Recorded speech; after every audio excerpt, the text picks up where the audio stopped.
One man finds himself at the epicenter of an unrelenting storm in an uncertain world where danger lurks around every corner. An evil force has targeted Ibrahim Traore, a prominent figure in his community.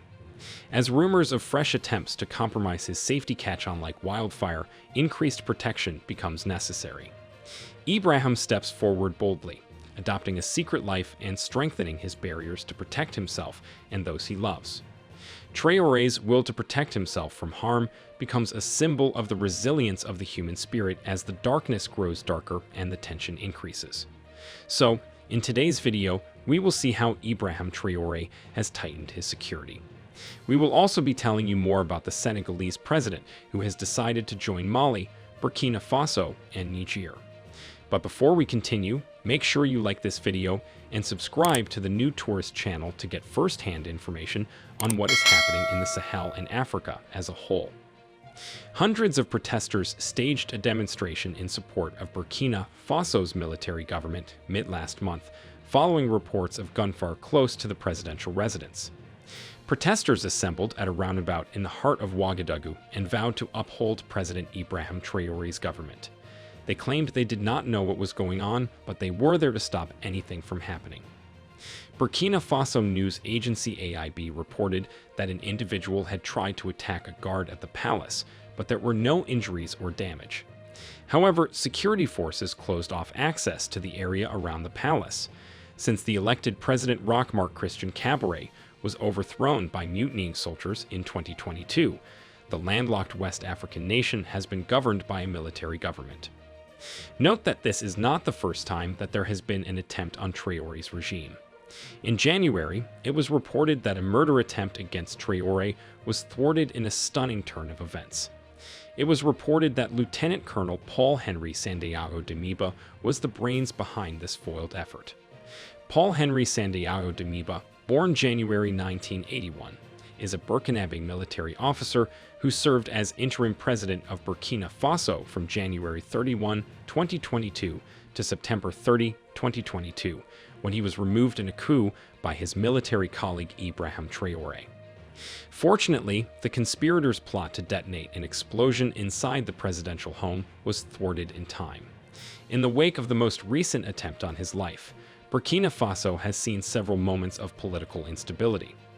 This precarious position was brought to light in September with the arrest of 4 military commanders on charges of plotting a coup. These individuals who are plotting Traoré's downfall could not be operating alone. They have support from others. With every day that passes, Traoré gains more allies, making it increasingly harder for them to harm him. This is one of the reasons why Burkina Faso's military regime will extend its rule for 5 years under an accord adopted during national consultations last month. Colonel Moussa Diallo, chairman of the organizing committee of the National Dialogue process, said the duration of the transition is fixed at 60 months from July 2, 2024. He added that after the transition period is over, coup leader and acting President Ibrahim Traoré is free to compete in any election. The purpose of the 2-day national dialogue, which was meant to start earlier, was supposedly to map out a path for the West African country plagued by extremist violence to return to civilian governance. Since 2015, jihadist rebels with ties to the Islamic State and al-Qaeda have been waging a bloody conflict that has left millions of people displaced and thousands terminated. Bear in mind that an initial national dialogue adopted a charter that installed Traoré as president and put in place a government and a legislative assembly. Members of conventional parties will no longer be assigned seats in the assembly based on quotas under the new charter that was agreed last month. Rather, patriotism will be the sole criterion used to choose parliamentarians. We should have expected that Traoré would extend his rule since he once said, "Election is not a priority. I'll tell you that clearly, it's security that's the priority." The military leader said he planned a partial change to Burkina Faso's constitution. He said the current constitution reflects the opinion of a handful of enlightened people, and not that of the popular masses. Here we are now, witnessing the partial changes. Traoré has always said that the security in Burkina Faso is improving and that the army has gained ground. Protected by his Russian allies and convinced that he has been invested with a mission, Ibrahim Traore is a messianic figure for his supporters and a paranoid autocrat for his detractors. To both, the self-proclaimed president remains an enigma. He is also one of the youngest head of state in history, having changed from the young captain that so few knew before the coup on September 30, 2022. And although he has no legitimacy other than that bestowed by weapons, he demands respect. Following the failed coup against him in late September and the most recent, the interim president of Burkina Faso is working to solidify his position. He has turned to his Russian allies, who have already sent soldiers to do this. Traoré has also solidified ties with Turkey. As part of Turkey's assistance in the fight against terrorism, Burkina Faso's military leaders have received a fresh consignment of military drones. The presidency of Ouagadougou reported this in a note, while regional press sources specify that the Burkinabe army received at least 2 Akinji model drones and 3 TB2 model drones. Other reports stated that the shipment contained about 12 combat drones of the Akinji and TB2 models, which were both created by the Turkish business Baykar Technologies, which supplies the army with aerospace and military technologies. According to Defense Minister Coulibaly, the Burkinabe military now has access to more drones than before. He claimed that numerous drones of this kind are currently flying over the country, scanning the skies for potential enemies to eliminate. The Turkish President Recep Tayyip Erdogan was thanked by the head of the military government for this healthy and sincere collaboration. Since 2015, Burkina Faso has seen a rise in jihadist groups connected to the Islamic State, Al-Qaeda, and other armed groups. This violence has resulted in almost 20,000 deaths and 2 million displaced persons. The nation has recently seen an increase in terrorist assaults and genuine seizures of land by jihadist militants. One example of this is the province of Yagha, which is currently under the control of armed organizations and is located in the northeast of Burkina Faso. Days after Burkina Faso acquired the Turkish Akinji combat drones, a video surfaced on social media on April 29 showing an unmanned combat aerial vehicle detecting and striking what was being classified as terrorist targets belonging to the Islamist groups in Burkina Faso. The video's description explained that a combination of TB2 and Akinji drones were used for the operation. Both drones were purchased from the Turkish company Baykar. Note that in January, Burkina Faso also received a shipment of new military equipment from China, including armored vehicles, self-propelled mortars, and various weapons and ammunition. The delivery was part of a strategic equipment plan that aimed to strengthen the country's security forces in their fight against jihadist insurgents as well. President Captain Ibrahim Traore was present at the ceremony on January 12 to introduce the new equipment. Traoré examined 6 fire support vehicles, manufactured by the Chinese manufacturer Norinco and equipped with 105mm guns.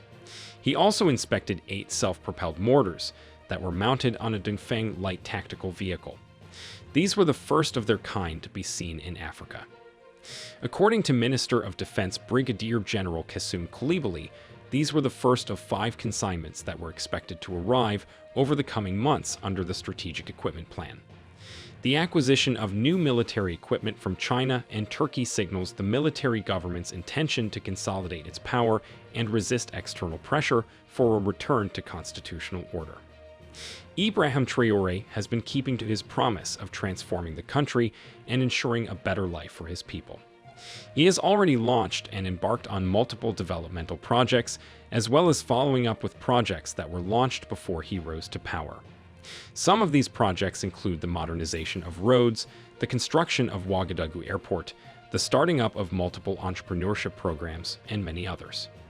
As all this is going on, Senegal's new President Bassirou Diomaye Faye began his first visit to Mali and Burkina Faso at the end of last month, to strengthen ties with these 2 states, which have quit the regional bloc ECOWAS. Note that Mali, Burkina Faso, and Niger are all under military rule following coups. These 3 countries declared in January that they were leaving the Economic Community of West African States, claiming it was influenced by France to form the Alliance of Sahel States, their own regional organization. Faye arrived in Mali's capital and proceeded to the presidential palace, where he was scheduled to meet with Colonel Assimi Goïta, the leader of the military government. He later moved to Burkina Faso to meet Traoré. Bear in mind that Ibrahim Traore congratulated President Bassirou Diomaye Faye when he took power, praising him as the embodiment of a new age for an unrestrained, independent, and sovereign Africa. Traoré paid tribute to the recently appointed president, describing him as a force for transformation across the continent. He has emphasized the significance of strong and visionary leadership for the liberation and advancement of Africa by referring to it as a symbol of an unrestrained, free, and sovereign Africa. It is clear that these countries will work hand in glove to see a better Africa. Ibrahim Traoré's will to safeguard himself and those close to him is demonstrated by his decision to increase his security in response to recent attempts on his life. He has definitely been disturbed by these recent events, but he has acted proactively to protect himself rather than giving in to terror. Ibrahim Traoré sends a clear message to those who would attack him by stepping up his security measures. He will not be bullied or silenced. This audacious move reveals his tenacity and steadfast dedication to his ideals and convictions. Traoré will surely feel more at ease and reassured as he proceeds on his journey thanks to his reinforced security. He'll be able to concentrate on his career, his passions, and the positive difference he wants to make in the world. Do you think he is going to work with just these countries, or this is just the beginning of his quest for allies? Let us know your thoughts in the comments below. Do not forget to like this video and subscribe to the New Tourist channel. Turn on notifications too so you get notified whenever we upload videos like this. Thanks for watching and see you in our next video.